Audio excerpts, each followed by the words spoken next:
Hello.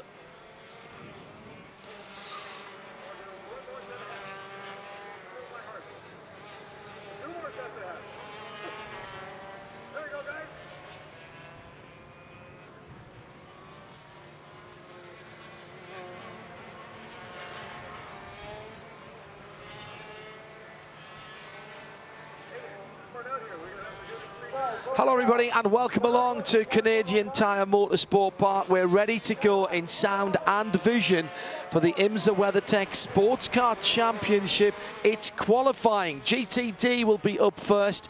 I'm John Hindorf, Jeremy Shaw alongside me, but let's go straight down for this Continental Tire pit lane report from Shea Adam.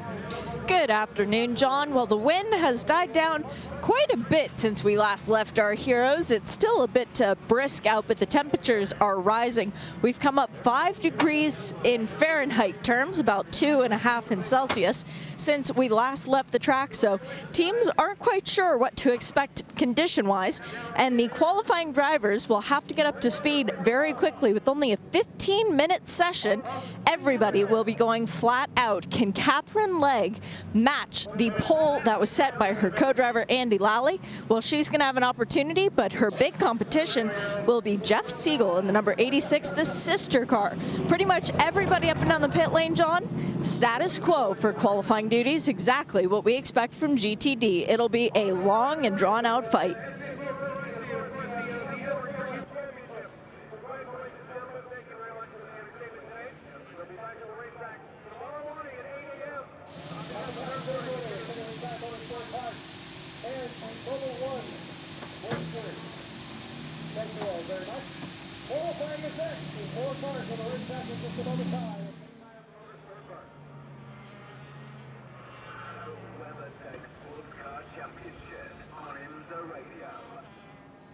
So that was Shea Adam with our Continental Tire pit lane report.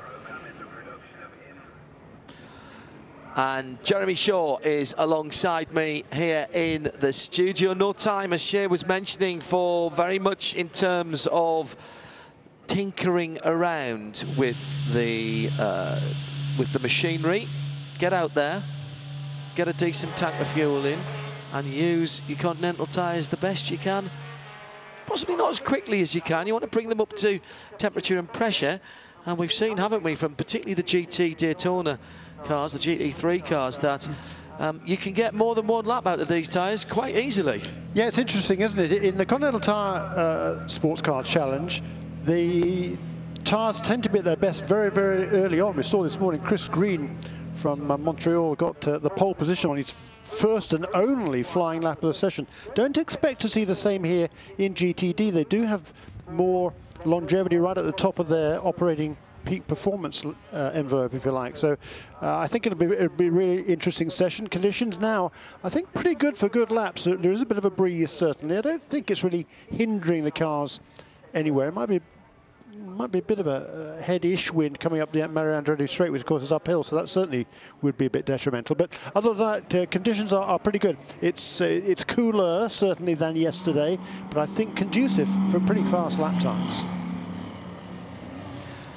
So off we go, green flag in the air, and the two Acuras out straight away onto the 2.5 miles of this circuit. And looking for 3 in a row, remember, the team of Catherine Legg and Andy Lally in the 96 car. I would suggest one of the favourites here would be the Stevenson Motorsports car number 57, the Audi RM8 LS. I'm not sure who's qualified. Probably Andrew Davis, but I'm not sure. It's Andrew, yeah. It is Andrew, yeah, good. So he will certainly be a contender, I would suggest. Also, who else? There's a whole bunch of other potential contenders. Sage Karen possibly in number 14. Don't know whether he is qualifying, or Scott Pruitt, number 14. Lexus is shown as Sage Karen. Who else?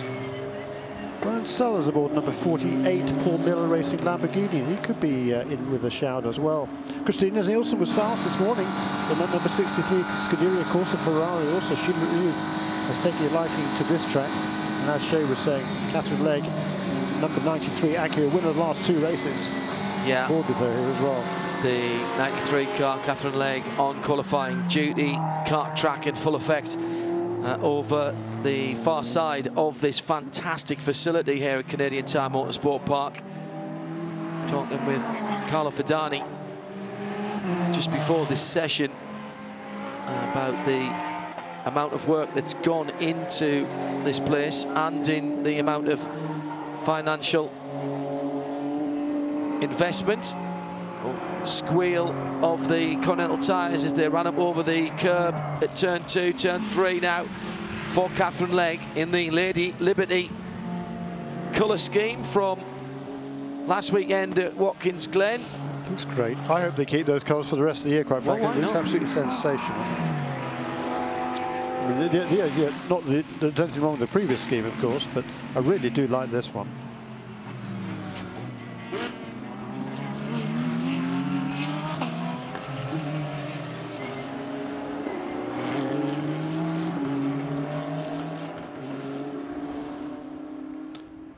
Cars now on their first flying lap.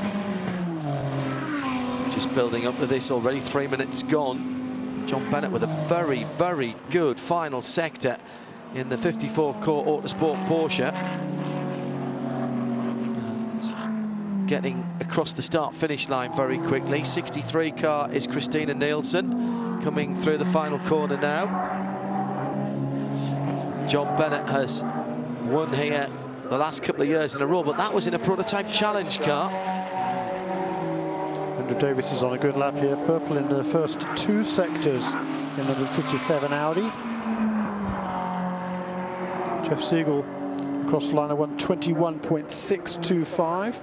That's just fractionally ahead of Catherine Legge. There goes Andrew Davis, so he pulls a whole full 2 seconds over Jeff Siegel on his first flying lap. They're 1:19.2 for Andrew Davis in car number 57. The class record here was a 1:18.245, set last year by Alex Riberas in a Porsche 911 GT3R. I would certainly expect that mark to be probably demolished in this session. 1:18.2 this morning. The fastest time in GTD was a 1:17.6. Of these drivers on track right now, I think the quickest of them would have been Andrew Davis. Actually, was fractionally outside that, so we shall see. There goes that Michael De Quesada. A good first flying lap for Michael. He had a big off yesterday up at turn 3. Very similar. Ooh, a huge sideways slide there for Sage Karam. Not quite got the temperature in those Continental tyres that came around turn 9, but holds on. Catherine Legge to the top of 1:17.682 in car number 93. Purple in sector 3. We've got Sage Karam fastest through sector 1 in the Lexus. We have Brett Curtis fastest through sector... No, make that say it was Brett Curtis. Now Sage Karam in sector 2 in the Lexus. And the Acura of Catherine Legge quickest in sector 3. But times are going to come down significantly over the next lap or 2 at least. Shea Adam with this from the pit lane. If I wait about 3 seconds, the car will be able to talk to you. That was Ben Keating doing a drive-by. They were a bit late out to this qualifying session. They were doing some work on the rear end of that number 33 Riley Technology AMG GT3, but Ben is now heading out. Good to see, because currently they are second in points, 2 points back from our leaders, the 63, and Ben Keating loves a fight, so watch out for that American Stars and Stripes, number 33. So that car coming back out then. They do love a little bit of a scrap, as Shea rightly said. And as she also says there, the change of leadership in points in GTD after that last round. Just a 10th place finish for Ben Keating and Jerome Bleckenmolen at that event, joined by Mario Farnbacher, to the second, Christina Nielsen, Alessandro Balzan and Matteo Cristoni. So that enables Christina Nielsen and Alessandro Balzan to take that 2-point advantage over Ben Keating and Jerome Bleckenmolen. But battle is on here. Sage Karam went to the top with a 1:17.060, a new track record already in qualifying here by a full second. But that has already been eclipsed, first of all by Andrew Davis and then by Jeff Siegel to the top. And now Sage Karam again, 16.5. 57 Audi, Andrew Davis bouncing his way through turn number 3. Managed to, turn number 1 rather. No, straight the first time, turn number 3. 16-5. Crikey, that's better than a second. No, it doesn't. Scratch that. 16-6 this morning. Correct. By Tristan Vautier. Correct. But quicker than that, certainly. And Sage Karam, a brilliant lap there. First and second sectors now disappeared off our scoring charts, but it was a purple fastest of all sector 3 for Sage Karam and number 14 Lexus. And certainly for the GT3 racing team, they could do with some good news, because Sage Karam crashed his car at Watkins Glen in qualifying last week while looking strong. Teammate Jack Hawksworth had a spin but didn't do any major damage. He still qualified well up the order. And then this morning Jack Hawksworth had a big crash in the number 15 car, which will not be out in this qualifying session. Yeah. Purple in sector 1 there for Andrew Davis. Scoring is back on here. Here is Robert Alon. There's that BMW fastest in the middle sector. Brett Curtis, what a great lap by Brett. 6th quickest over for BMW. So it's Lexus, Acura, Audi, Lamborghini, Ferrari, BMW, and Acura, the top 7 at the moment. Lovely, just the way we like it. Best of the Porsches, Michael de Quesada, that brilliant first lap. Did improve on that, got an 18-0 for Michael de Quesada, and car number 28 for Allegra Motorsports. 33, Ben Keating coming through to complete his first flyer in that Stars and Stripes AMG. Turns into turn 1, we'll wait for the time. And he is 14th quickest with a 120.607. Yeah, but his first flying lap, so definitely more to come there. Oh yes, he'll build up. Mr. Keating. Yeah, Ben with this fantastic livery. A lot of people went for the patriotic liveries for Canada Day and Independence Day at Watkins Glen International. 4th of July falling in the week between these two events, of course. Vagary of our schedule that I managed to spend Canada Day in America and Independence Day in Canada. Yes, that's a good one, isn't it? Yeah. That's good. Improvements the last 2 laps for number 57 of Andrew Davis. The most recent lap, 1:16.749, so within 0.2 of a second, but still just second for that car number 57. Number 14, Lexus of Sage Karam leads away and is on to pit lane, having completed 5 laps with that number 14 Pristine this week. Number 14, Lexus RCF. Yeah, they're going to have a quick look at the pressures, I think, in the Continental tyres, particularly. I wouldn't expect them to go back out. No, but then I've been wrong before, certainly. Well, I think they'll depend. It'll depend how hard they get pushed, Jarek. Although, you know what, if you're on the front row, he's got a couple of tenths before he drops off the front row, half a second before he goes on to row 2.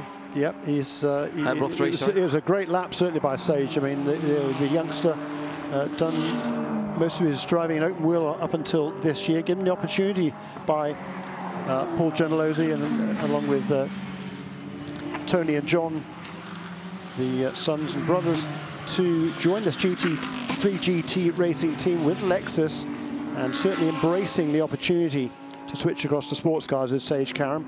And he's had certainly some good runs, but a little bit inconsistent with that car, as the 22-year-old from Nazareth, Pennsylvania. Nazareth, Pennsylvania, sound familiar? Yes, Mary Andretti Land, or Andretti Land. Literally lives just down the road. In fact, his father, Sage's father, momentarily escapes me, was a personal trainer to Michael Andretti for a long, long time, which is perhaps one of the reasons, certainly, that sparked the interest in young Sage. Sage came up through the wheel ranks. He won the USF 2000 Championship. He won Indy Lights Championship as well, I think, and yes, I'm sure he did, and narrowly missed out on Pro Manager as well, and winning all 3. Very talented young man. He's shown his skills also at the Indianapolis Motor Speedway on a few occasions. Hasn't got the results he deserves there. But he's making this move to sports car racing, and Grasmy both has. He lives just down the road from the shop in Lansing, East Lansing, Michigan. He actually shares a house with Jack Hawksworth, his teammate, who drives the number 15 car.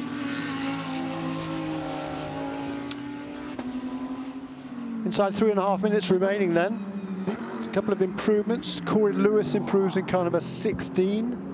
At a 1:17.3, identical time to Catherine Legg, number 93 Acura. Almost also 1:17.3. Those two 6th and 7th then, with just over 3 minutes to go. Fastest of the Mercedes, Cooper McNeil. 1:17.9 in car number 50. That's the WeatherTech Riley Motorsports entry. Car number 75, the Sun Energy One machine. On our screen right now, Kenny Harble driving that car and turned an almost identical time last time around, within hundredths of a second. Fractionally faster than Michael De Quesada, number 28, who's brought out a Lego Motorsports Porsche, the race winner at the Rolex 24 at Daytona, onto pit lane. So his qualifying session completed. Sage Cam remains in the pits in the fastest car so far. Brian Sellers, having gone 4th quickest for Paul Miller Racing in a Lamborghini, also into the pits to end his qualifying session. Jeff Siegel pushing hard in car number 86, the Acura. A little bit wide there in turn 2. Carrying a lot of speed up the hill to 3. Kenny Harble on a better lap. Blue improvements in sectors 1 and 2. Towards the line now. Doesn't improve in sector 3 personally, but does improve his lap time by a few hundredths of a second. That isn't enough to move him ahead of Cooper McNeil. So Kenny Harble now up into 9th position. Purple sector for Christina Nielsen in the Ferrari, car number 63. That's the middle sector there, with a long back straight leading uphill towards turn 8. Ben Keating improves. Catherine Legg improves to, well, briefly 5th before Christina Nielsen just jumps ahead of her. So the two ladies there, 5th and 6th. Christina Nielsen in the number 63 Scuderia Corsa Ferrari, 1:17.195. Catherine Legg in number 93 Acura, a 1:17.265. So just 7/100ths of a second between those two. So Sage Campbell's where Jeff Siegel has given up the struggle. He is onto pit lane. Andrew Davis has improved again, a 1:16.725, but remains in 2nd place. The 1st, 3rd and 4th place cars, number 14 Lexus, number 86 Acura, number 48 Lamborghini, all into the pits. Their session completed inside the final 40 seconds.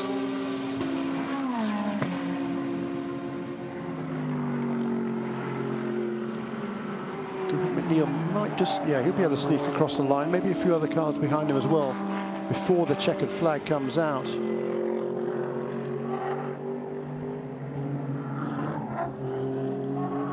This is gonna, looks like it might be ending the run of pole positions for Acura. No improvement there for Catherine Legg, but there was an improvement for Christina Nielsen, who's following Catherine. Going up the hill now towards turn 2 is Christina Nielsen, number 63 Ferrari. She's up to 5th position. The checkered flag is out on the session. And here comes Andrew Davis onto pit lane. So his final lap there, not able, clearly no improvement, so he brings that car onto pit lane.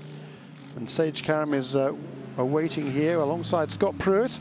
They will share the number 14 car tomorrow. Can this be the team's been knocking on the door for several races, John Hindhoff, and perhaps finally getting a little bit of a reward here in qualifying. Christina Nielsen, 5th position. Yeah, good lap by Christina. And just edging out Catherine. Catherine Legg has improved, though, in the 1st sector. and she's still on a lap. Yeah, she hasn't yet taken the checkered flag. Let's see what she does in the middle sector. In the 93 Acura, I've said this could be the end of the Acura pole run. And here's the AMG, couple of AMGs, 3 AMGs coming in, and Catherine wasn't held up by those 3 AMGs ahead of her. Comes across the line now, Catherine Legg, and stops the clock on a 17.270. So 5 thousandths away from her previous time. So 2 good laps there from Catherine, but good enough only for 6th on the grid. Let's go down to Shea Adam. Sage Karam, congratulations, your first IMSA GTD pole position. Did you expect to be this competitive in the Lexus after that first practice session? Yeah, no, we've been pretty competitive. We didn't roll off the truck where we wanted to be, but we made some great changes. And, you know, yesterday in practice 2, we were pretty quick, and I knew that. And Scott's been quick all weekend, so, you know, when he's quick and when I'm quick together, we can do some more stuff with our strategy. So I think we're going into tomorrow with a good strategy. I'm just really excited to get, you know, Alexis their first pole back, and everybody here's been working so hard. Unfortunately, the 15 had an incident, or else I think we could have maybe had a 1-2 effort there. Is that your way of thanking the team for all their hard work getting this pole position while the other half the crew is in the garage fixing the 15? Yeah, it's been a tough year. You know, there's been a couple accidents, but they work so hard. And, you know, I would have liked to have been able to take the green flag, you know, with my teammate next to me. But, you know, he'll be coming from the back. The guys at 3GT Racing and Lexus are a great group of guys, so they're going to get that car back together good as new, and you're going to expect the 15 is probably going to charge up through as well. Good job. Thank you. Both of those two cars were very, very competitive last weekend at Watkins Glen International, despite the incidents in qualifying for both of them. Sage Karam had to start at the back with the major repairs to his number 14 car 1 week ago, but he charged all the way through up into the top 5 or 6 by the end of his first stint. Scott Pruitt continued that good work. Austin Cindric was actually in the other car, but the whole team worked really, really well. A couple of slightly controversial, at least from their perspective, penalties during the race cost the Acuras an opportunity to finish better than 5th and 6th, which is what they ultimately managed. But still, that whole program has been moving in the right direction. And Sage Karam, the youngster there, Jody is his dad's name, so congratulations to Jody and the rest of the Karam family. The first pole in sports car competition, very well deserved by that 3GT Racing team. So Andrew Davis has to settle for 2nd for Stevenson Motorsports. Another good effort for that team, and they've been consistently qualifying well this season in that car. Not quite. That team also not quite had the finish they deserved. They had qualified on the front row now for 3 consecutive races. It was Lawson Aschenbach who got the pole in Detroit and qualified 2nd last time out at Watkins Glen, and this time it is Andrew Davis who takes that outside front row position for tomorrow's race.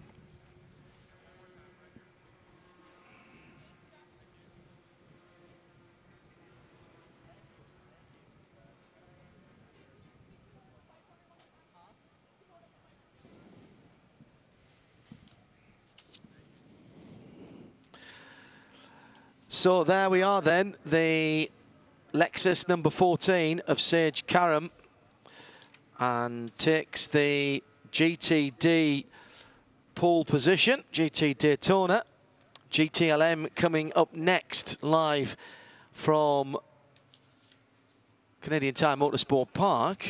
I hope you're not going to ask me for a prediction for this one, John. Any one of the whole field. Yes. Is where it is. Live in sound and vision, of course, on IMSA.tv, as well as around the track on 90.7 FM and 454. So the GTLM coming up next.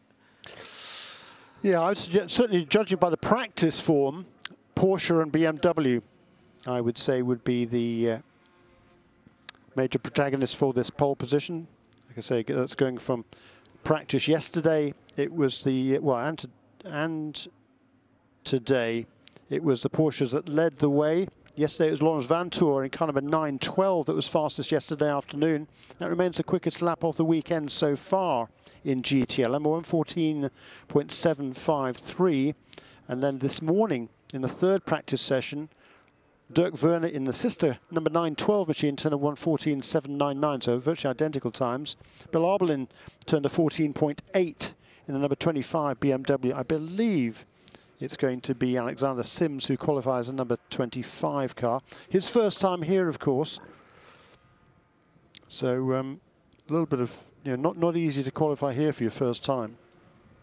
It will not be Alexander Sims in the number 25 BMW. It will be Bill Oberlin taking that one out. And we have several opportunities today for first-time pole sitters since the merger. One of them will be Martin Tomczak in the number 24 BMW, the sister car. For the 2 Porsches, we have another first-timer opportunity with the number 912. Well, it could be either of the drivers getting their first pole, but it will be Lawrence Vantour. My pick for pole position today, I'll just put that out there. He will be piloting the number 912. The other guy who was fastest in the Porsche, Dirk Werner, will be taking out the number 911. In the number 66 Ford, we find Daytona 24 winner and Le Mans 24 winner. Have to say that every time. Joey Hand behind the wheel. Ryan Briscoe will be qualifying the number 67.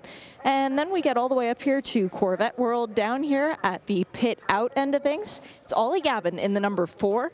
And in the number 3, it's the guy we talked to yesterday who's won here more times than just about anyone else, Ian Magnussen. Yeah, and many of these teams, they simply alternate who takes the qualifying duties. But in at number 66 Ford, it was Joey who took the qualifying duties last time out at Watkins Glen and put it on the pole position, as he has done also previously this season at Daytona. But apparently Joe's going to get duties again this weekend, so he'll be relishing that opportunity. Lap record in GTLM stands to Nick Tandy, actually, in a Porsche back in 2015, a 1 minute 14.829. Last year's pole by Antonio Garcia in the Corvette, a 1:15.1. I would expect that time to go by the wayside this afternoon once we get this qualifying session underway in just a few moments. I think it'll be a pretty wide open field, though. The Fords, they generally pick up pace during qualifying compared to their practice runs, and the best time set in the practice sessions by a Ford so far is Ryan Briscoe with a 1:15.150, ball car number 67.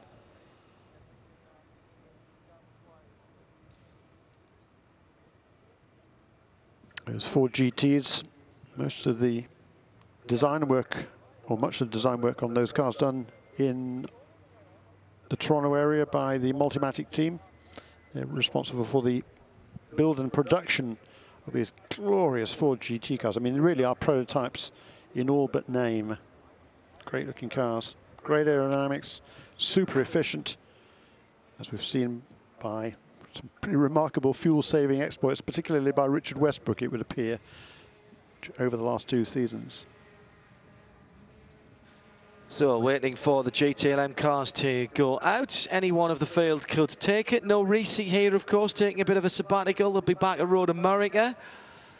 BMW on a bit of a roll at the moment. Found some more competitive running time. Got a little bit of a BOP boost a couple of races ago, but they've used that well.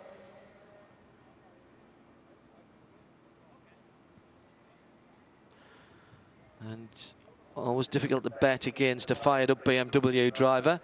Last season for the M6 GT LM, replaced next year by the M8, which will be a global homologation.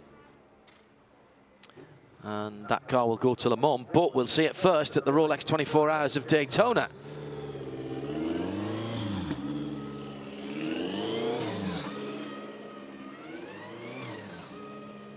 So GTLM about to go out.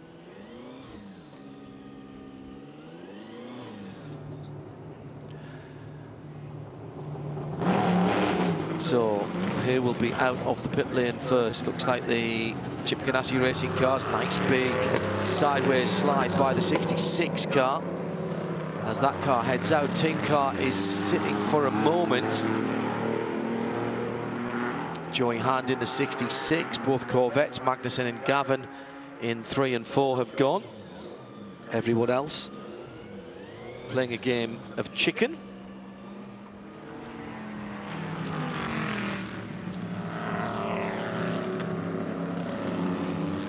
Wouldn't bet against Ollie Gavin finding some pace, or Jan Magnussen here.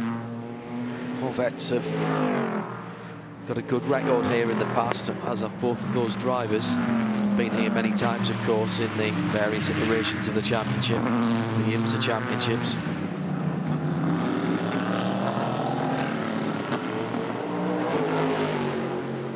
Dirk Werner's car moving now as well.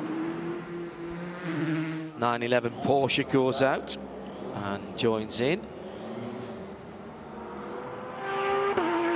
That unbelievable scream from the flat 6. Absolutely glorious.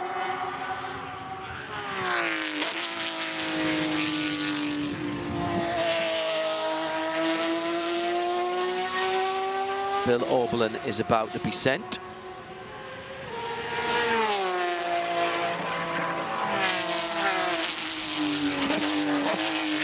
So I think we're going to get the full complement out relatively quickly. Jan Magnussen for Corvette, Ollie Gavin for Corvette, Joey Hand for Chip Ganassi Racing, Dirk Werner for Porsche, all out on the track. And, oh, bit of drama for the number 3 Chevy Corvette, Shea Adam. Yeah, Magnussen just came back into his pit box and shut the car off. The crew is up on the wall, and Dan Banks, the crew chief, has run out to consult Johnny Knotts, the lead pit official, to try and ask if they can do something to the car. But of course, in qualifying, you can't so much as change a tire without race control noticing. The sound of the 912, Lawrence Vantor going out. But right now, there's drama down here for our championship leaders, the number 3. Well, drama here. It is only qualifying. Better to have it now than any other time. He's got it back to its pit stall, but there's nothing that can be done. Still waiting for the BMW number 25 to roll out. In fact, both the BMWs still sitting on the pit lane. Yeah, we often see them do that. Maybe make sure they get clear track, let some of the other guys lay down a little bit of Michelin rubber. Well, yeah, good The point. other classes, of course, particularly GTD, which runs prior to GT11 and Continentals. And now with all of the GT11 running Michelin tyres, a little bit of rubber down, and then out will go the BMWs. Shea has spotted at least a potential problem for the number 3 of Jan Magnussen in the Chevy Corvette. Their hood latch is popped open, and the rules are once you leave the pit box, no work can be done. So if you go out on track, you can't then adjust anything on the car. So right now they're consulting race control to find out if they can just shut the hood latch. It's the little details, and that never gets Corvette racing. What a rare moment right now. Absolutely. 911 comes through then with Dirk Werner. He will go to the top of the times. He does not go to the top of the times. Who doesn't? Ollie Gavin. Oh, sorry, I'm not looking far enough up the timing screen. Dirk Werner does go at the top of the times, right at the top of the times. You Of course he first does. time. He's head of the GT Daytona field. 1:15.1 is the mark to be aimed for at the moment. Good effort by Dirk Werner. 14.7, the benchmark earlier this weekend by both of the Porsches. Hood latch secured. Number 3 Chevy Corvette set. Very patient and correctly done by the Corvette racing team, making sure that they got all their ducks in a row. BMW's just leaving as well. 67, Ryan Briscoe, impassive behind the wheel of that car. Lawrence Vantor out on the track. Martin Tomczyk and Bill Oberlin just exit pit lane. About 5 or 10 seconds behind Jan Magnussen, maybe a little bit more. Porsche coming back towards us, Jeremy, is the number 911. It's on a good lap too. Werner riding across the red and white curves at the end of the lap, goes across the line. 15.1 he has, and a 14.5 he gets. Hanging Fastest lap about. of the weekend, no, absolutely. Great lap, that betters the old GT11 qualifying lap record. Nick Tandy's 14.8, so betters that by 0.3 of a second on his second flying lap, does Dirk Werner. Joey Hand drops into second in the 66. Ollie Gavin finds a bit of pace in third, but a second and a half away from the top Porsche. Lawrence Vantor bringing his Michelin tyres up nice and gently. Different tactics from some of the teams and drivers here, Jeremy. Not going for it on the first flying lap, just bringing those tyres, scrubbing them in and bringing them up to temperature.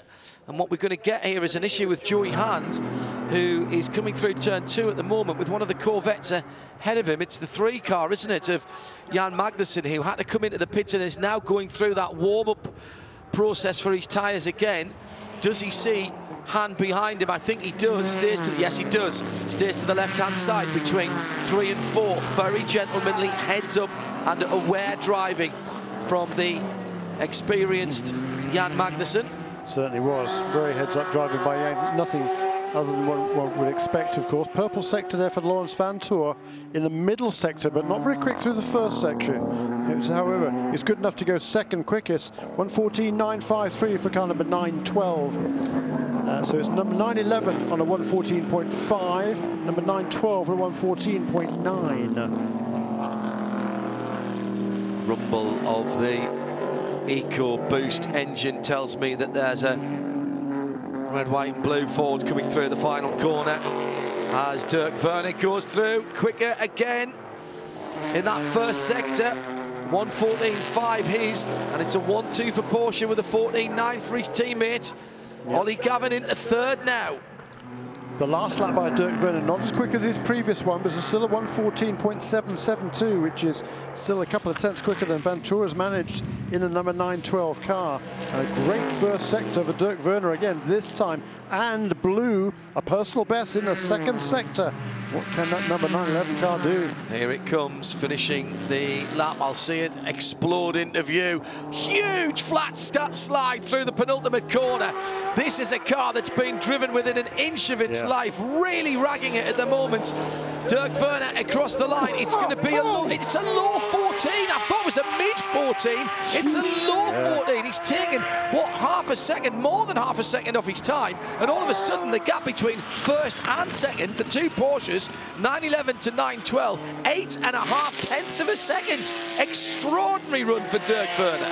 Magnificent. I'll tell you what, it's a pretty good effort by Ollie Gavin. I was in the number 4 Chevy Corvette. He's turned a 1:15.1, but he's about a second off the pace. Laurens Vanthoor, Gavin does a 14.9 to get it briefly to second place. Now Joey handed the Ford, number 66, a 1:14.7. And Vanthoor's on another quick lap as well. Dirk Werner's out of it. He's pulled off to one side of the track. 23.7 in the first sector. He's cooling his Michelins down. I think with 6.5 minutes left, he might come into the pits, or he might just go for one more. We've seen perhaps being able to get a second heat cycle out of the tyres in qualifying. Bill Oberlin jumps to third in number 25 BMW, 1:14.790. So it's Porsche, Ford, BMW, Chevrolet, the top four. All manufacturers and represented in the top four at the moment, but still improvements coming in. Vanthoor to second.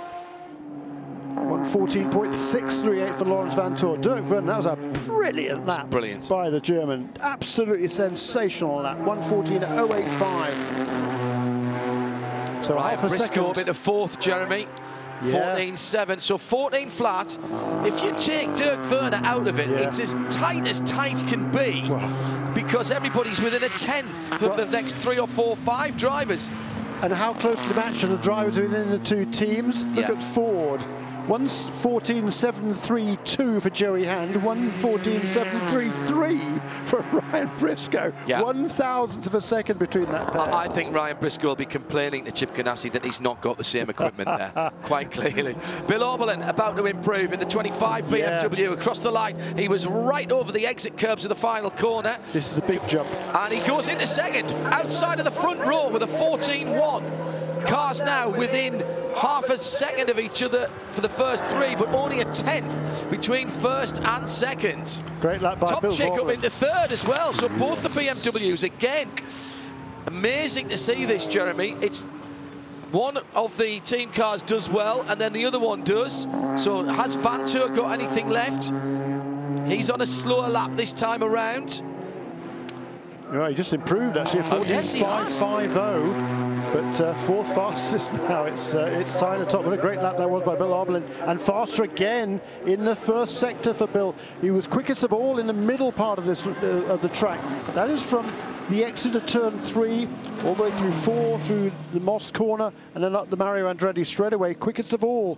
That includes the uphill Mario Andretti straightaway. So he's on another good lap. It's Bill Oberlin. He's quickest again in the middle sector. This could be pole.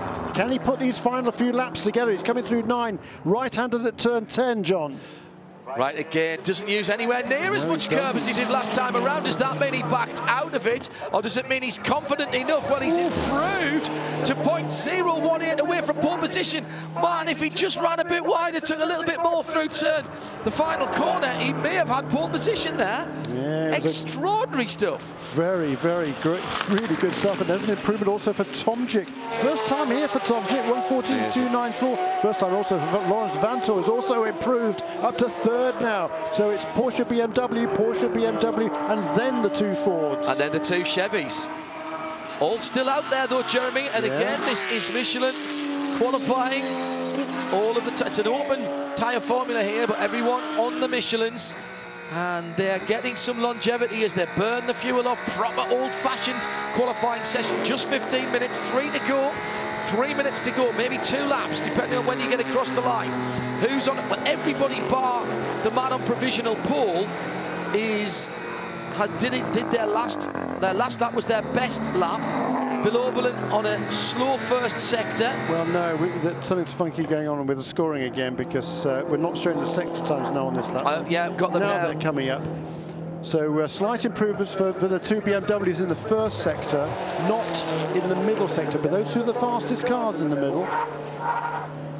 Tomczyk, I think, does him. No, that was the last lap. I love the way that you can actually hear the Michelin tyres on the ribbing of the curb through turn 1. You hear that as they go across there. BMW number 25 with Bill Oberlin at the wheel, climbing the hill at turn 3. Meantime, the 911 Porsche of Dirk Werner comes across the line with 2 minutes and 18 seconds to go. He'll get this one and the next one if he needs it. He's been winding up to this, Werner. He's got a good gap ahead of him. He's got a fast Ford behind him in the shape of Ryan Briscoe. Let's see Werner's first sector then, because he's got space in front to make a decent lap here. Now Briscoe has improved in the Ford last time around, 67 car, 1:14.432. So the top 5 cars now within 3.5 tenths of a second. No improvement from Bill Oberlin, a 14.3 that time around. First car into the pit lane is Ollie Gavin. No more for the number 4 car. Jan Magnussen did his best lap last time around, but it's only good enough for 7th. Less than a tenth of a second between the two Chevys. 911 on the Andretti straight, climbs the first of the risers. And sounds like he's off the throttle to me.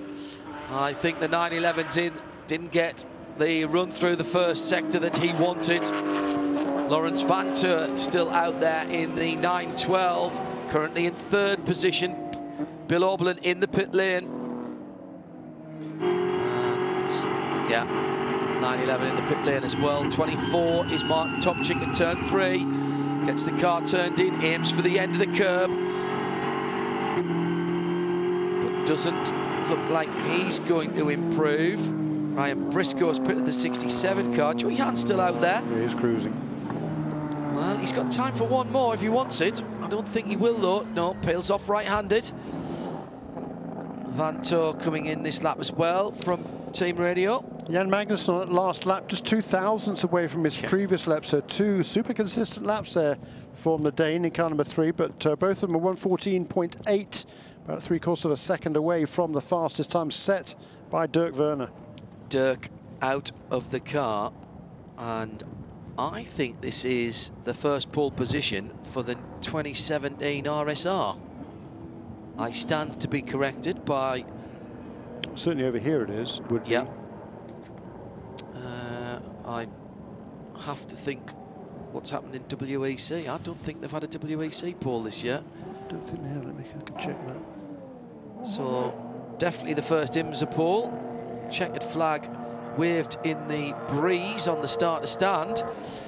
So congratulations to Porsche GT team. And that is the first IMSA pole for sure for the new RSR. And Dirk Werner, who was a bit coy about telling Shea what tyres they might be using. They'll be starting the race on these tyres. Patrick Pilet comes to congratulate him. And as far as we can see, and by we I mean Jeremy, because he's doing all the research, no pole position before this one for the new version of the RSR with the engine pushed forward. Yeah, we've only had 3. There's only been 3 rounds WC, hasn't there? There's Correct. Yeah, so Ford had a pole, Ferrari had a pole, and Aston Martin at Le Mans. At Le Mans, correct. It was the second one that I couldn't remember at Spa.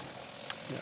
So Dirk Werner then out of the car. Shea Adam is down there, and we'll get a word with our GT Le Mans Paul Sitter as the Michelin tyres come off that car to be ready for the race. Shea? Just making my way over to Dirk as he's being congratulated by every single member of the team.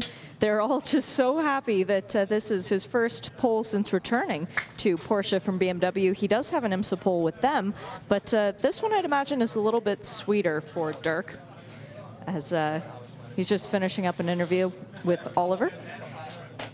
And for Dirk Werner, congratulations. Your first pole position since coming back to Porsche, and as far as we can tell, the first pole position for the new car. That's got to feel pretty good. Yeah, that feels great. I'm very happy, I'm very proud, and I'm proud of all the team, really, because they had a lot of work, not only yesterday and today, but through this whole winter to develop this car. And we had to fight hard. You know, we had a good car in the last couple of races, but never really got everything together. And this time in the qualifying for the first time, everything worked perfectly. And so this is for all the guys, you know, that worked so hard during the last time. And I hope this gives us a big push now for the race tomorrow. We've been on a lot of different types of circuits. Coming to Canadian Tire Motorsport Park, does it feel like it's the best one that's suited for the Porsche we've been to so far? It suits well for the Porsche, obviously. If the car doesn't like the track, you don't get the pole. And especially with the new aerodynamics of the car, the handling is really nice. And with these flowing corners here, you need good aerodynamics and a good balance of the car. And this is where our car is strong. And still tight. You know, you cannot say really we have a big advantage over the others when time differences are so small. But it's a good day for us. Congratulations. Thank you. Thank you. Well, they are very pleased with that, aren't they? There's no doubt about that at all. Yeah. It was a big gamble in some respects to make those changes to the venerable 911. They had to do it because of the aero regs, to get that aero at the back of the car. Really had no choice to do it, but they're still learning this car, Jeremy. Yeah, I get where you're going with that. A gamble it wasn't, but it was a calculated. They knew what they were doing. They did all their sums, and they figured this was going to work, and work it has. But it hasn't been easy. It has been, as Dirk was saying, a lot of hard work to develop the car, get the most out of it. It's all very well coming up with for them as a new concept, but extracting the maximum potential out of that new package isn't the work of a moment or two. So it was a great effort by the entire team on both sides of the Atlantic Ocean, and certainly major contributor on this side as well. Core Autosport runs this program in effect with Porsche Motorsport North America, and it's been a great result for them and a really fine effort by Dirk Werner there to get that pole position.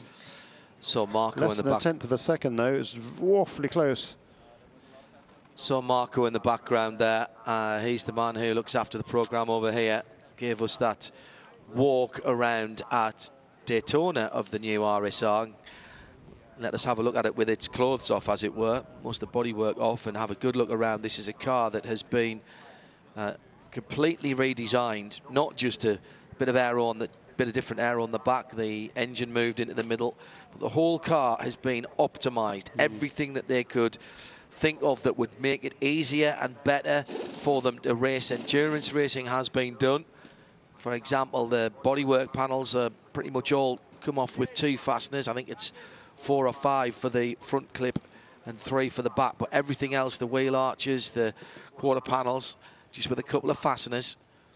And with that engine pushed forward, completely changing the balance of the car, the aero different, and they are still learning that car. Marco telling us at Daytona that they've pretty much filed away all the old setup sheets for the older 911. In fact, Patrick Pelier saying at every opportunity you can, Jeremy, to the new guys who've come into the team, you've never had it so good, because you don't have a clue how different this is to the old car, because you've only driven this one. So for the likes of Vantour and Jimmy Bruni, they're getting into 911 2.0.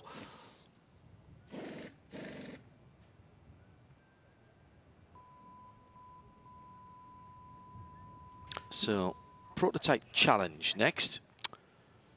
Yeah, and this, I mean, generally speaking, James French, and number 38 car, has been the man to beat, certainly, in qualifying in PT this season. He's got pole in 4 of the 5 races, the lone exception being at Sebring when he was just pipped by Gustavo Jackerman for Bar 1 Motorsport. Yeah, Gustavo's not here this weekend, but Garrett Grist from Grimsby, Ontario, down by Niagara Falls, is going to be aboard the number 26 car for this qualifying session. I saw Garrett during the lunch break, and he's good and relaxed and looking forward. They lost all yesterday afternoon session with a brake master cylinder problem on the number 26 car. That was rectified overnight. Didn't get a lot of laps in this morning. He said he only got 1 clear lap in the practice, and he was about a half a second away from where he feels he needs to be. But Garrett Grist got a lot of experience in open wheel cars particularly. He's done 1 race previously in the IMSA WeatherTech Sports Car Championship. That was a 2nd place finish for him with this team. So he knows you've got some experience in these cars.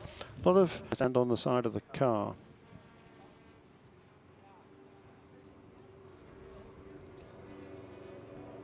So just 3 cars in the final season for the prototype challenge. No replacement for this class next year. So 3 classes of car in the championship next year. Prototype, GT Le Mans and GT Daytona. These guys will, if any of these guys complain about getting traffic, they really need to have a word with themselves.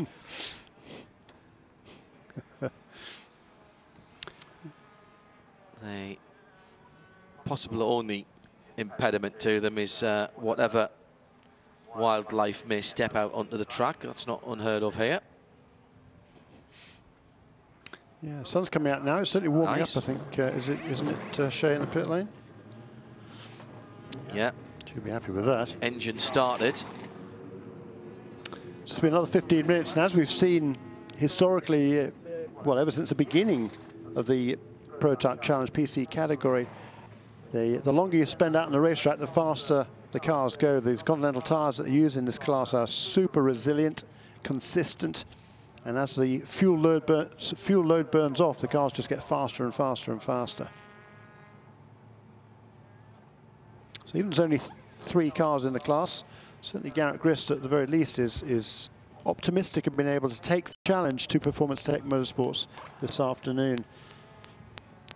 Performance Tech, that's been very much the class, the car to beat this season. 5 races, 5 wins, 5 fastest laps.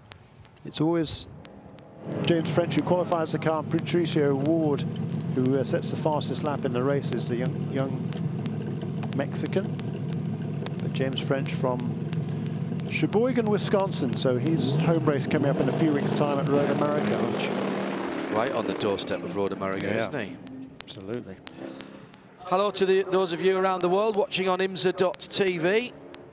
Beautiful weather now for qualifying around the circuit at 90.7 FM and scanner frequency 454. And don't forget, for those of you so equipped, XM201 and Sirius 145 for the WeatherTech Championship race tomorrow. Whole race, flag to flag. If you're in Canada or anywhere else other than the US, around the world, you'll be able to watch flag to flag video as well. If you're in the US, it's FS1 tomorrow for the live show. Make sure you tune in, cheer on your favourites, and back up your watching and or listening experience with the IMSA app, available on the 3 major operating platforms for smart devices, phones and tablets. Go to your app store, search IMSA. It won't cost you anything to install it, and we won't ask you for any cash for in-app purchases either. Might ask you for a little bit of information once in a while, but no money needs changing hands.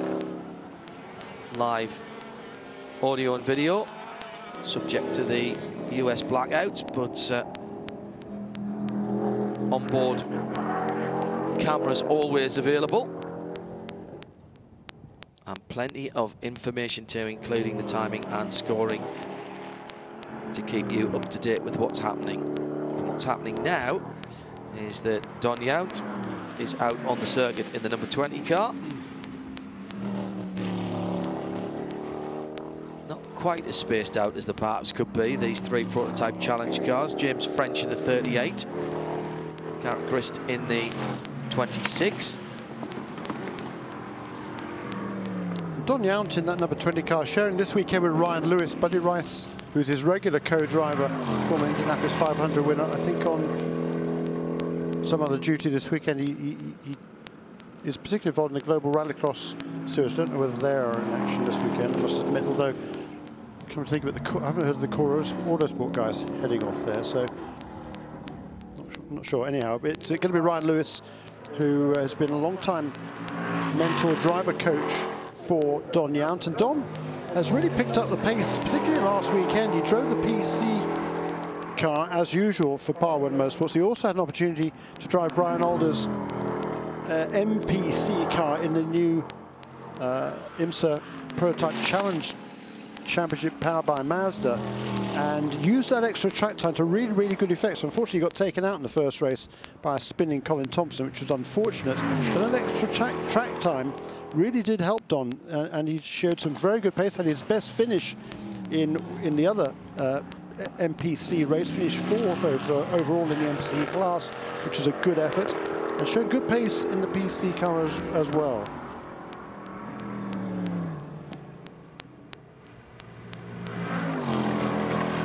Yeah, these have been a good servant, these PC cars, a class that was brought into IMSA ALMS racing to help bolster the field.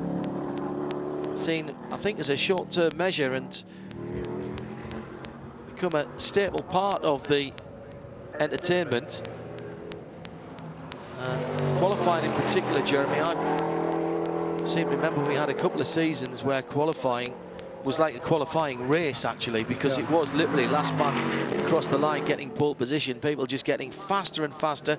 Continental tyres with these Orica chassis, big V8 behind it, and as the fuel burned off, the Continental tyres just allowing the guys to go quicker and quicker. Magnificent stuff. Very good first flying lap there for James French. 1 minute 12.473. That's only about a tenth of a second slower than his best lap so far this weekend. His teammate Patricio Ward got down to an 11.3 this morning, which is really good going. The qualifying rest, more relevant, I think, is last year's pole set by Colin Brown for Core Autosport, and 1:11.9. That first flying lap within half a second of that for James French. Anthony Florio has tweeted to us here at IMSA Radio. 1:11.944, by the way, from James French. Is that lap record, Purist? No, but it's 2 thousandths quicker than Colin Brown managed 1 year ago. Wow. Yeah. That puts that in perspective. It does, doesn't it? This from Anthony Florio, who has tweeted at IMSA Radio. Any idea of plans for Performance Tech and Bar 1 for next season? Is it possible we'll see them in IWSC? Well, I think that's the hope, isn't it, for both of those teams? It's a question of a business proposition, effectively, Jeremy. I'm afraid it is, yes. Yeah, the cost to run in the prototype category is significantly more than PC. Whether those are attainable, we will not know for quite some time yet, probably, but that's certainly the desire of both those organisations. And the other operation's been involved this season in PC, but not racing this weekend. It's only a couple of the races. Starworks Motorsports, Peter Barron is concerned from Florida. That team's certainly looking at prototypes as well, and still hopeful, I think. I haven't spoken to Peter about it lately, but still hopeful of getting up perhaps before the end of this season. He was at Watkins Glen last weekend. I glimpsed him briefly, but didn't have a chance to bring that subject up. But he was working with the Sun Energy One team in GTD as a strategist for the weekend for that 6-hour race. There's another improvement for James French. 11.531 this time. That's a really stout effort for car number 38. 13.531 for Garrett Grist. Exactly 2 seconds of drift. He's got some time to make up, but still relatively inexperienced in these cars is Garrett. Certainly a lot less than James French This will be James's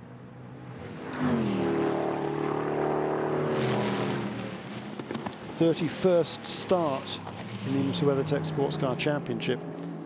He's the most prolific pole sitter, I think, in series history, with 8 poles. Eighth one coming last weekend at Watkins Glen.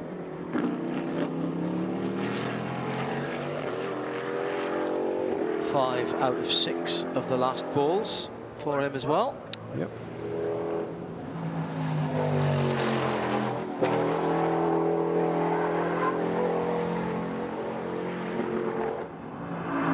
.11.522, so fractionally quicker again it was for James French that time around. Crashed by Garrett Grist, though, into second. He's ahead of all the GTLM cars. And Don Yount doing his best lap last time around. Everybody getting quicker. Yeah, he's found a half a second since this morning. 14.0 this morning. He completed 13 laps. He told me he only got one sort of clean lap, so he certainly felt there was more to come. That's a good improvement for Don Yount too. A 13.8 for Don, the sort of more experienced, life experienced driver. The wheel of car number 20 from Dallas, Texas. Still looking for his first win in the PC class, because we've only got 3 cars, but he finished second last time out. That was his first second place finish actually for Don, alongside Buddy Rice and Daniel Burkett. Don Yount gets ahead of all the GTLM cars at 13.8 last time around. Good for him, and quicker in his first sector again. Just 2 tenths now between second and third, the 26th and the 20. Yeah, Garrett Grist improves fractionally as well, a 13.525 that last lap.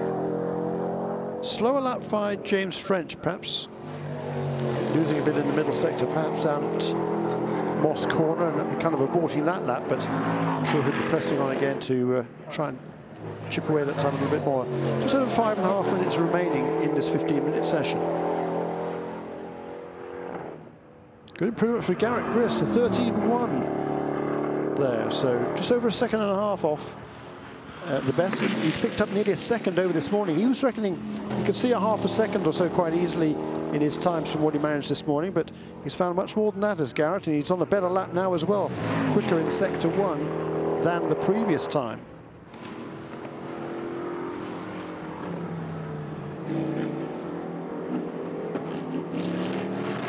Out there taking a couple of bites of the cherry as he turns into turn 5, Moss Corner. Car seems to be turning rather better than he had originally anticipated. An extra correction in to get it to not overclip the apex, if you like. Better again in the middle sector for Garrett Grist. Comes off the final corner. To the stripe goes Garrett Grist in car number 26. 13.194. Fractionally quicker, but lost a bit of time in those last couple of corners relative to his previous one. 13.823 for Don Yount. His best was 13.821, so 2 super consistent laps for Don Yount in car number 20.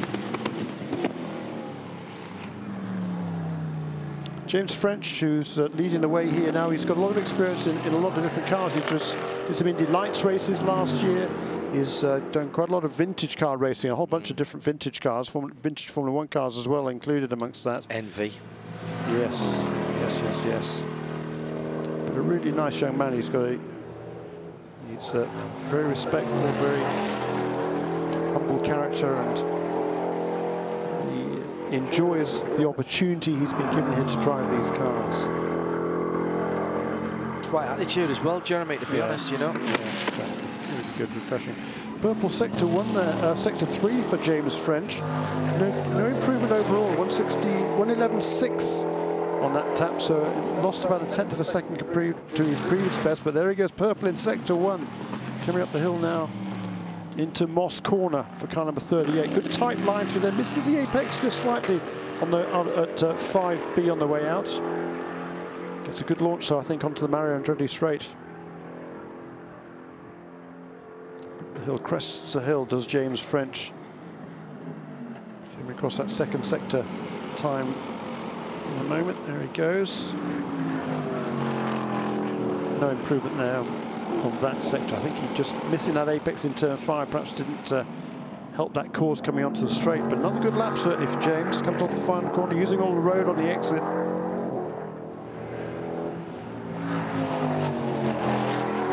It is an improvement, 11.511 for James French. It wasn't better, no improvement in either sector 2 or 3 on that last lap, but it was better overall. He picked up a lot of time in that first sector. Looks like he's on a quick lap again here in car number 38. WeatherTech Motorsports, run by the O'Neill family. Brent O'Neill, himself a pretty accomplished former racer in the old IMSA Camel Lights days.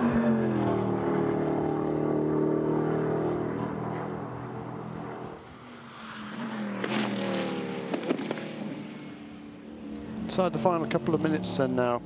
No improvement from either of the Bar 1 cars.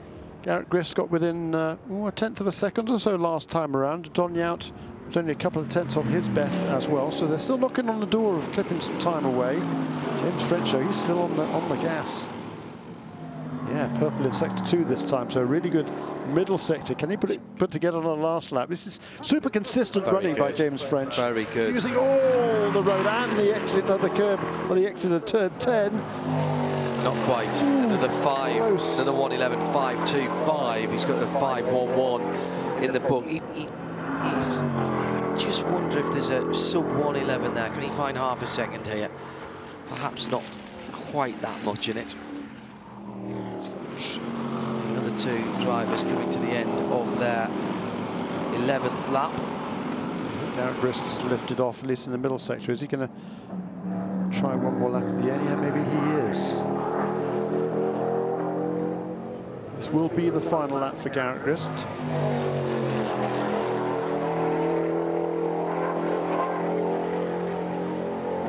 Not for Don Yount. He's given enough, kind of a 20 on to pit lane, so his qualifying session is completed. So Garrett Grist steered out, did he? Yes, he did. He did. James French, not bad in the first sector. Not bad in the second sector, but I don't think he's going to improve. He's just loving it, isn't he? He will get another lap here, Jeremy. He goes across with 5 seconds to go. An 11.4 improved. Now that's interesting. He improved without doing any of his own personal best sectors. That just shows how much more there is to come then, doesn't it? Wow. Will he try and put it together on his final lap, or will Brent O'Neill get on the phone and say, that's enough, James, you got the pole, don't need to prove anything now? Being told by Shea they're going to let him play. Great. Garrett Grist then, 1.7 seconds off. He will get the checkered flag as he comes round in front of us now. Nicely driven, sir. Good, goes better too, fractionally. 1:13.193 for Garrett Grist. Always good to see the checkered flag and your best lap time at the same time. 13.1, yeah, very good. James French is on another good lap here. Not his personal best in sector 1, but it was good. A whole string of really good laps from James. Here he comes, finishing off what will be his 13th lap. I think he missed the apex there. I think he and the apex weren't well acquainted there. He goes across at 11.7. So he must have half a dozen laps that would have been good enough for pole position there, at the very least, Jeremy. Yeah, probably more than that, actually. But it was a great run by James, and another pole position then for WeatherTech Motorsports, and that car number 38. So that's 6 out of the last 7 pole positions. And a good time was had by all there, I think. Yeah, pole number 9 then for James French. 5 of those coming in the 6 races this season.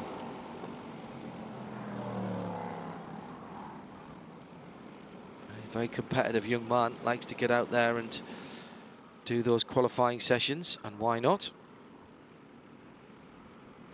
And into the pit lane now. All 3 of the cars will be in the pit lane in a second. Garrett Grist is just coming in front of us in the 26 car. Shea Adam is down by the pole sitter's pit. Well, they let him play, Shea, and he did improve on his penultimate lap, not his very final one.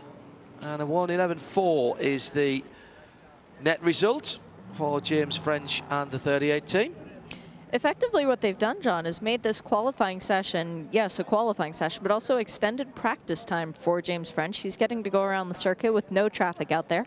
And this is one of the tracks where he does not yet have a podium finish. So for James, any additional track time is valuable. But yeah, Brent O'Neill let him continue around, do his thing, and get every last lap that he could out of those Continental tires as James just now starts to come into sight and the team starts applauding as the headlights are flashing as he's on the pit lane speed limiter. He pulls to a stop.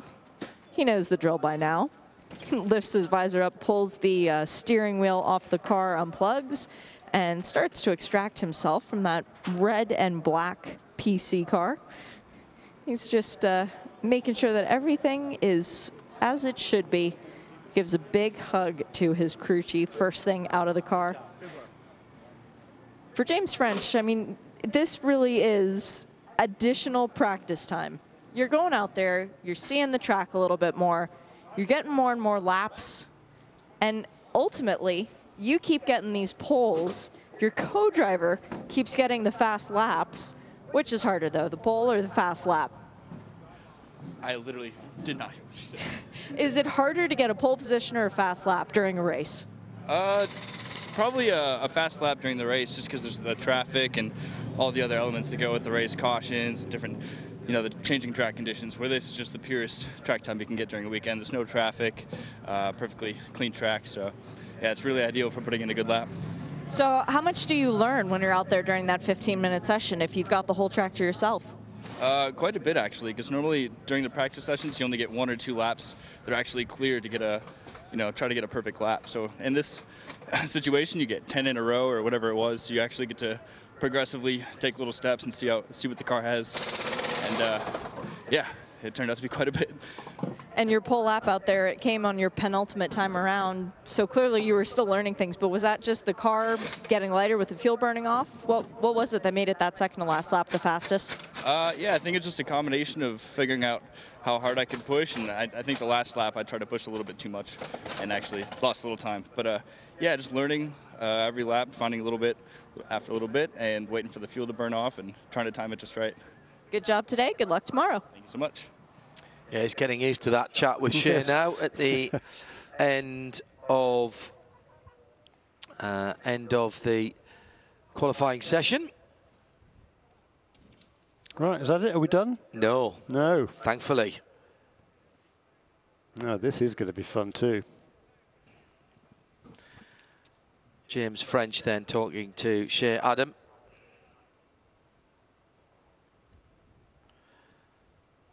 A moment or two ago.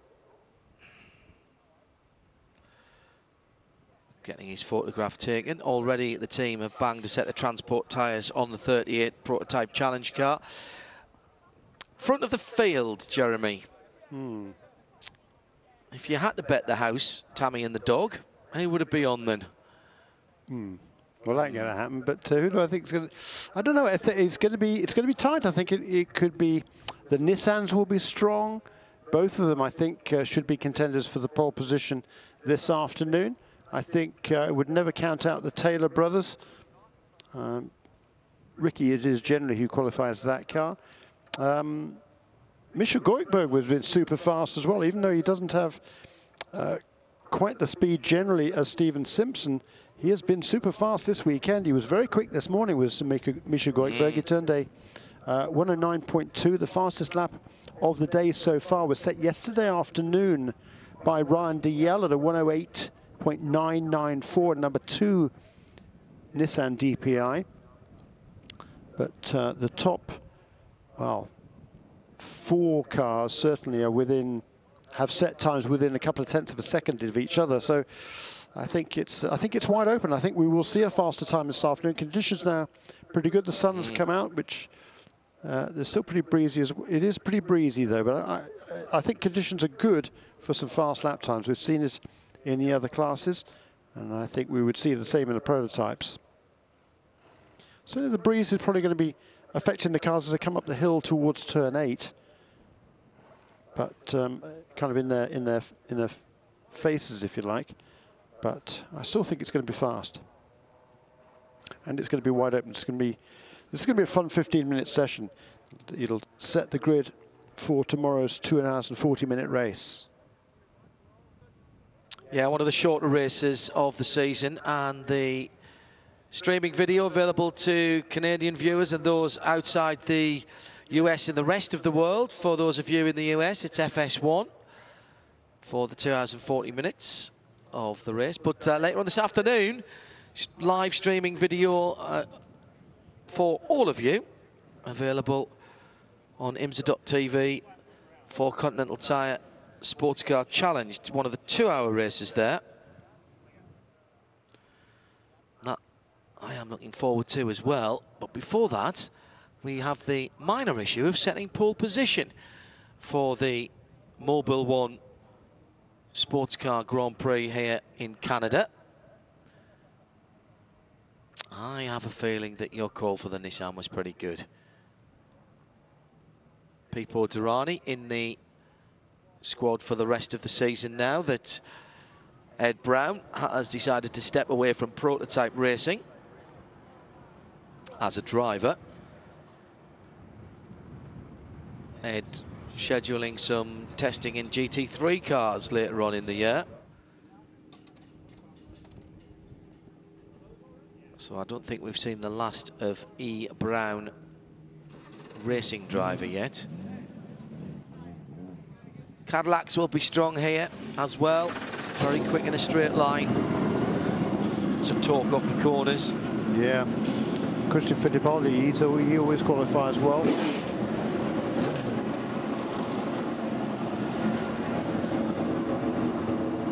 Last weekend, we saw Pipo Derani on pole at Watkins Glen for the Tequila Petroni ESM team. Wouldn't count against 2 in a row for that for the young Brazilian. Assuming he is qualifying the car rather than JVO. Counts for Overbeck.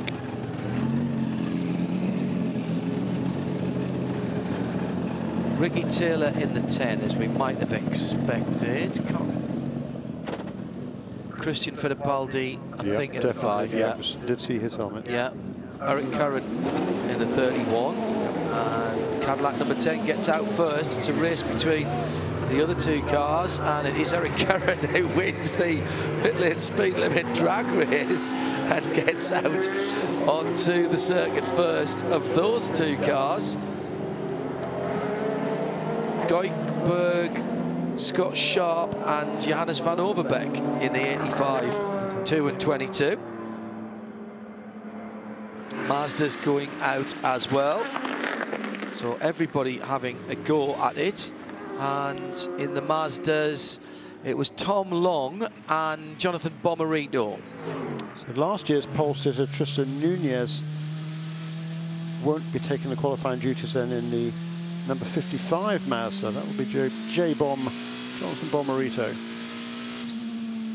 52 is Bouyer, and yeah, Nick Bull, who's joined the Bull, yeah, prototype ranks this weekend. Previously a winner earlier this year, wasn't it, at Daytona in the PC category. He was part of the Performance Tech Motorsports team that won at Daytona. Now making the switch to the prototype ranks for the first time. Nick from Dallas, Texas, joined by David Estella, who's a local driver here from the Ontario area, from Toronto. David Estella. Both of these two picking up good speed this morning, just getting more familiar with the car. I don't think either of them has actually driven it before, and but they do have experience here, particularly David Estella certainly, and they were making good progress. just waiting for the 90 car to come out. We will turn loose the goose. He's gone. Mark Goosens is on the circuit.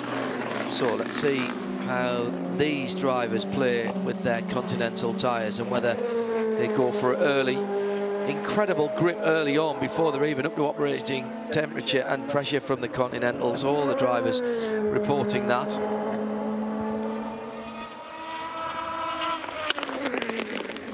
Snap, crackle and pop from the exhaust notes. Here comes the number 10 Cadillac to start a fast lap with right in behind Christian Fittipaldi. Eric Curran has dropped back in the 31 car. He's let Fittipaldi go by him.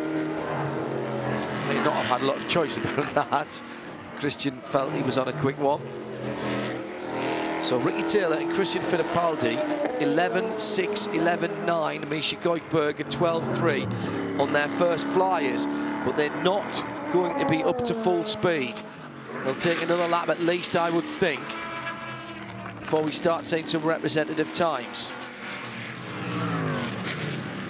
Ricky Taylor coming to Moss Corner. Bodywork just flapping around on the back of there through the bumps. Now onto the long back Andretti straight. Over the first rise, through the little right kink and over the second rise. And then another little right kink and over the third rise, and still on the throttle before he lifts and turns in for turn 8. 9 and 10 right in front of us. Here comes Taylor, Ricky Taylor then. He's on a quick lap. He's on a very quick lap indeed. Remember, in practice we saw the fastest laps for prototypes since Audi were here back through the years. 109.0 for Ricky Taylor. Christian Fittipaldi not within a second and a half at the moment. Here's the first of the Nissans coming through. In fact, they're pretty much hunting in packs here. Through goes the first of the ESM Patron cars at Scott Sharp, and he goes into second, half a second away. Van Overbeek in the 22 car, 6th behind Fittipaldi, Goikberg and Bomarito in 3rd. And that is the best third sector of the weekend so far, I believe, by Ricky Taylor on that last lap. Now a good first sector as well, 19.886. No one else got below 20 seconds in the first sector today. Did yesterday. 2 or 3 cars did it, but nobody done it today. But it was a 19.886 by Ricky Taylor on this next lap in the car number 10. That's a car like a Minolta Cadillac. Comes through to finish the lap. Pipo Derani has the fastest lap of the week so far. Let's see if we get somewhere near that with the number 10 car. It's going to be close. The fastest lap of the week here. It's an 8.5, Jeremy. A 108.5. And Misha Goikberg's on a quick one as well. So is Scott Sharp. A 109.7. Now that's pretty good for Scott. He'll love that. Misha Goikberg at 109.4. But at the moment, it's an 8/10 gap on the field until Scott Sharp comes through again and gets it within 3/10. 108.9. So now 2 drivers underneath 69 seconds for 2.5 miles. Yeah, and it was in the middle, the final sector that Scott Sharp lost out there. He lost 3/10 compared to Ricky Taylor. That's about the margin between them at the front of the field. Slightly quicker in the middle sector, the Nismo-powered car. As Ricky Taylor comes round for another lap. Number 10 Cadillac, number 2 Ligier Nissan, number 3 Orica Gibson. Sorry, number 85 in 3rd from Goikberg. Then the 55 Mazda. Then the 22 of Van Overbeek. So Dallara, Ligier, Orica and Multimatic. The top 4 are the 4 chassis that are allowed in this championship. Mirroring, of course, the formula for FIA and ACO LMP2 chassis. They are exactly the same chassis. But in the case of the works teams, the manufacturer teams, you'll have a free choice of engine from that manufacturer so long as it matches up with your bodywork style. Quicker again for Ricky Taylor, 118.459 now for the car number 10. Track record again was a long distance ago, was a 9.167 by Gustavo Jacquemin set back in 2014. Fastest ever lap around here, Dindo Capello in the Audi R10 TDI back in the old back in the old days, if you like, the very expensive days of the Audi TDI turbos, 104 flat. So we're not going to get anywhere near that, but still some great laps here. No, set down in qualifying. You're talking about probably around about half the horsepower. Yeah. What do we reckon these are putting out? 5.5, 600 brake? 600-ish, maybe. Yeah. Those days they would have been putting out 8.5, 9, I reckon, full time. A lot more tyre, a lot more downforce as well. Although, of course, Ricky Taylor's Cadillac has a Dallara chassis. He has had, back in those days. Good luck for Scott Sharp. Dindo Capello's Audi. Yeah, Scott Sharp, very impressive. 108.886, just chipping away there. Yeah, again, losing out in the final sector, but it was an improvement. Bomarito to third in the 55 Mazda, the Soul Red Crystal car. Soul Crystal Red, I never remember which way around that is, sorry guys. It's a lovely colour red. Soul Red, yeah. Yeah. 19.775 in the first sector for Ricky Taylor. That's the best yet. Coming through to the final sector, the timing, he's going so quick the timing can't keep up with him. Middle sector, 32.3, not bad. How was he in the last sector? He's already across the line. We'll wait for timing to catch up with him. Down into turn one, doesn't improve, 108.570, but that's the top 2 times he's got. Top 3 times he's got now. Van Overbeek on a decent lap as well. There'll be no improvement for Scott Sharp this time around. 170.7 miles an hour for the Mazda in the speed trap. Misha Goikhberg, 172. Oh, wow, yes. In the number 85 Orica Gibson. Van Overbeek, his best lap last time around. Good enough for 6th, 109.2. So, the top 8 all under 70 seconds. And now the top 3 under 69 seconds for 2.5 miles. We've had 4th at Long Beach to Misha Goikhberg. From this area, lives in this area, does Misha, and certainly going well here. A couple of good laps down in the very low 109s. Cadillac 1st, 5th and 10th. So exactly breaking up the field. The car's got some work to do. Excellent effort by Nick Boole there. Yeah. In caliber 52, a 10-1 for... That's by far the quickest that car's gone this weekend, isn't it? Yeah. What did he do this morning? 11.5. So he's found a second and a half. No, David Estella did the 11.5. Right. Nick Boole did a 12.0. Well, so, that is Nick Boole behind the wheel. That's a great 2 effort. seconds he's found. That is impressive. He's believing in the downforce now, isn't he? Yeah, that is impressive. 85.2 and 22 in close quarters going through turn 2 and down to the bottom of the hill at turn 3. As in from 3rd position comes Jonathan Bomarito with 4.5 minutes to go.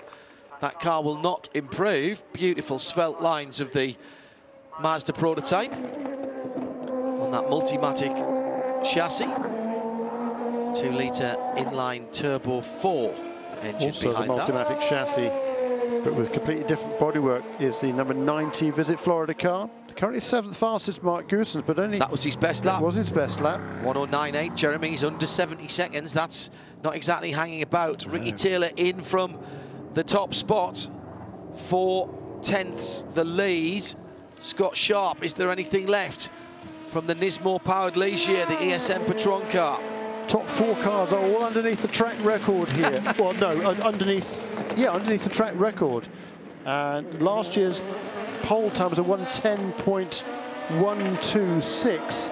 Everybody but Eric Cohen faster than that. Amazing. Mark Goossens improves 109.8. You just mentioned that. That was a... He's gone quicker again in the first sector there, 20.1 in the first sector. Misha Goikhberg, another good lap, a 109.080. His best was a 109.047. So within a couple of hundredths of his best time, no improvement. Still 4th fastest then for car number 85. So at number 10, Konica Minolta Cadillac that leads the way. The championship leader, Ricky Taylor. Scott Sharp in second place for Takuma Petroni ESM and Nissan DPI. Then the Mazda DPI, fourth place, Jonathan Bombrito, car number 55. The Orica Gibson, Misha Goikhberg, car number 85 in fourth position. So not a bad lap, Misha. In fact, he's on a decent lap. He's going to improve here. Doesn't need much to get towards the front row. Finds a couple of tenths here. He's across the line and a really good middle sector, a pretty good first sector as well, and does go on to the front row. 1:08.5, and all of a sudden it's game on at the front of the field as Misha Goikhberg has found a little bit of pace. Now he's got traffic ahead of him. Wow! Throws the car through turn number 3. Ahead of him is... I thought that was the Mazda I saw ahead of him. It must be Eric Curran, isn't it, in the 31 car? It was a red car ahead of him. So first for Cadillac, second for JDC Miller Motorsport. They have been the team who have been taking it to the DPI cars with the global LMP2 Formula cars.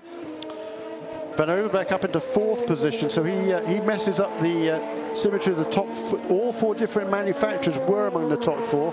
Now make that top 5 as Bombrito is bumped down to 5th place in the Multimatic Riley chassis that is underneath that Mazda, gorgeous Mazda bodywork.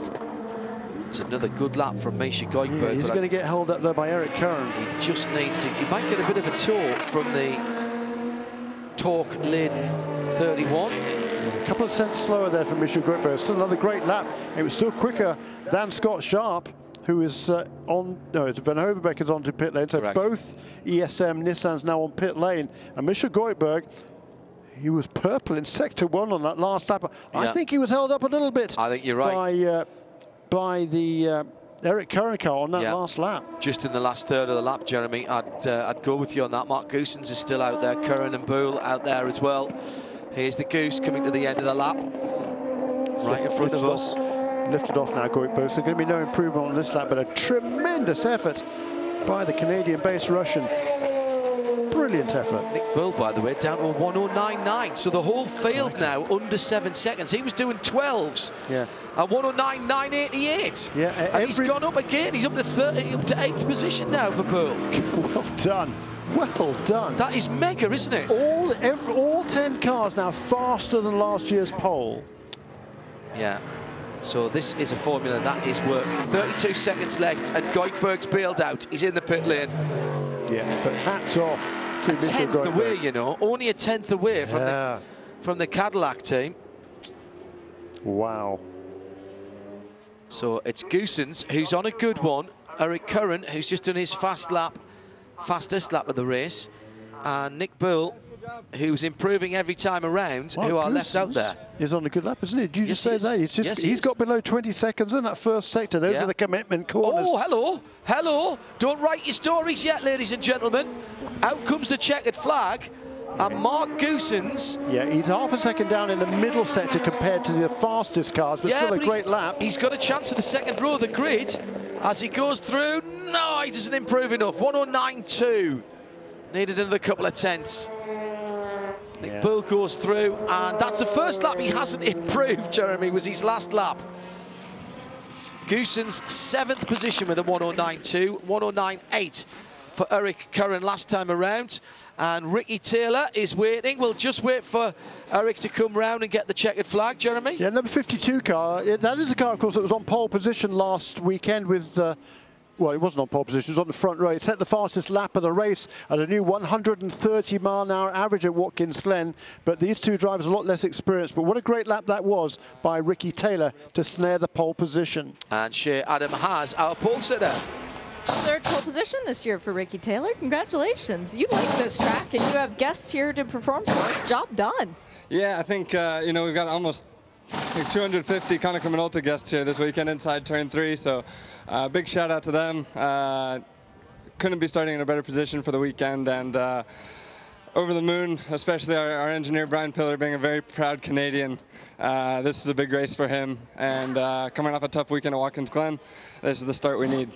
The best way to put it behind you. The car obviously feels good. You feeling like this weather tomorrow, if it's replicated, you've got the car to beat? I think so. We've you know, it's been a struggle over the past couple races for outright pace, and coming here to Mosport, Canadian Tire Motorsport Park, it's the team really did their homework, and Cadillac has been working, you know, night and day to get us back up front. And if it's like this tomorrow, obviously this was a qualifying car. We'll have to change some stuff for the race, and hopefully we can replicate this result. Good job today. Good luck tomorrow. Thank you. Yeah, certainly one lap pace in that car, no doubt. Thing is that with Ricky and Jordan, you've got two drivers who can drive a qualifying style car for 2 hours. And remember, it is only 2 hours and 40 minutes. I think I might be tempted to say I wouldn't change very much on that car and just say to the guys, hey, it might be a little bit interesting in traffic, but you've got the pace in the car. Yeah, I mean, you know, considering that if you look at the rear wing on that car, it's a tiny rear wing. They're by the regulations, isn't it? Yeah. Well, by the regulations, not allowed to carry much downforce the way the rules are laid out for these Cadillacs. But I tell you what, they still hustle through the corners, and that was a great lap by Ricky. And Christian Fittipaldi, 3/4 of a second away in the second place in the Cadillac class, if you like. Yes. 109.1, which is still better than the old lap record here, by the way. Actually, it wasn't by 0.0, not 0.00, not very many. But still, there's not much to choose between these prototype cars. Having said that, the Orica Gibson clearly is a very, very effective tool. Very and Misha Goikberg, that car is going to be fast tomorrow. Steven Simpson is generally a little bit quicker than Misha, but not by very much, because that was a really good effort by Misha Goikberg. By far his best effort. He qualified 4th at Long Beach in this car, but now he will start on the front row of the grid for tomorrow's race.